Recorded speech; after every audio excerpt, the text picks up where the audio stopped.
یہ سنیے کیا کیا ہو رہا ہے. پتہ نہیں روزہ زیادہ لگ رہا ہے لوگوں کو. نجی ایئر لائن کی پرواز میں فضائی میزبان سے یعنی ایئر ہوسٹس جنہیں آپ کہتے ہیں ان سے جھگڑا کرنے پر باپ بیٹی کو آف لوڈ کر دیا گیا ہے. اب یہ اپڈیٹ ہے کمشنر کوئٹہ کی. اب سابقہ ہیں یہ حالیہ ہیں, یہ ہم ذرا آپ کو بتا دیتے ہیں. سابقہ کمشنر کوئٹہ کی بیٹی نے مبینہ طور پر خاتون فضائی میزبان کو ناک پر مکہ مارا ہے. زخمی ہو گئی ہے ایئر ہوسٹس. سابق کمشنر کوئٹہ اپنی بیٹی کے ساتھ پرواز میں سفر کر رہے تھے.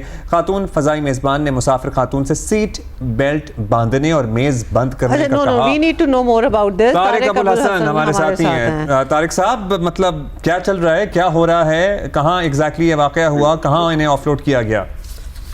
جی اس معاملے کی شروعات جو ہے وہ کوئٹہ ایئرپورٹ سے ہی ہو گئی تھی, جب بریفنگ کے دوران بھی جو ہے وہ باپ بیٹی نے بریفنگ کاؤنٹر پر عملے سے جھگڑا کیا اور خاصہ ایئرپورٹ پر شور شرابہ کیا. اس کے بعد جب یہ لوگ طیارے میں سوار ہو گئے اور طیارہ پش بیک ہو گیا تھا تو اس وقت ایئر ہوسٹس نے, جس طرح عام طور پہ اعلان ہوتا ہے, تمام پیسنجر سے کہا گیا کہ وہ اپنی سیٹ بیلٹ باندھیں, سیٹ کو.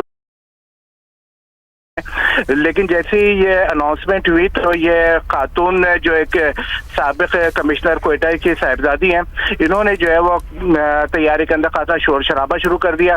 جب ان سے بیٹھنے کو کہا گیا تو اس کے باوجود بھی یہ نہیں مانی اور جہاز اس دوران ٹیکسی کرتے ہوئے ٹیک آف پوائنٹ کی طرف چلا گیا تھا جہاں سے اس نے ٹیک آف کے لیے رن کرنا تھا جہاز نے. لیکن جب جہاز کے اندر صورتحال مستقل خراب ہو رہی تھی اور یہ خاتون مان نہیں رہی تھی اور ان کے جو والد تھے وہ بھی خاصا شور کر رہے تھے طیارے میں, تو تب جو ہے وہ کپتان کو بتایا گیا, ایئر کی طرف سے کپتان نے پھر جو ہے وہ کنٹرول ٹاور کو بتایا اور طیارے کو ٹیک آف پوائنٹ سے واپس لے آئے.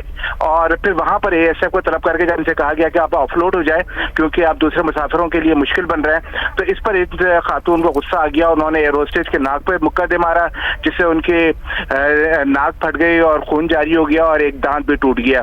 اس دوران جو ہے وہ اے ایس ایف نے دونوں باپ بیٹی کو حراست میں لے لیا تھا, لیکن اس کے ساتھ ہی پھر کوئٹہ کی انتظامیہ جو ہے وہ حرکت میں آ گئی اور خاصا دباؤ ڈالا گیا ایئرپورٹ مینجمنٹ کے اوپر بھی اور ایئر لائن کے اوپر بھی کہ اس معاملے کو رفع دفع کر دیا جائے. اور پھر اس کے بعد جو ہے وہ ایک معافی نامہ لکھوایا گیا دونوں باپ بیٹی سے, اور کمشنر کوئٹہ خود موجود تھے جو موجودہ ہیں, اور ان کی موجودگی کے بعد جو ہے وہ انہیں بغیر کسی مزید قانونی کا مطلب اس ساری بات میں مجھے بات یہ سمجھ آئی ہے کہ جس نے مکہ مارا تھا, جس نے دانت بھی توڑ دیا تھا by the way air hostess کا, ناک بھی دانت بھی سب کچھ, اس کو چھوڑ بھی دیا گیا. مطلب یہ راضی نامہ ہو گیا الٹیمیٹلی ہر چیز کا. یہ ایک آئی ایم سوری ایک کینسر ہے یہ صلح نامہ ہمارے ملک کے لیے. یہ صلح نامہ جو ہے یہ ایک کینسر ہے, ہر جگہ صلح نامہ. دنیا کے کسی اور ملک میں ہوتا تو کیا ڈیمیجز اور کیا کمپنسیشن ملتی ہے اس ایئر ہوسٹس کو, اور کیوں کر رہے ہیں آپ لوگ صلح؟ جس کا کریئر کا بھی ایک حصہ ہے, she has to be presentable, اس کا دانت آپ نے توڑ دیا. اور اوفینس مطلب آپ نے کسی کے اوپر ہاتھ اٹھایا اور پھر صلح ہوگی ہے.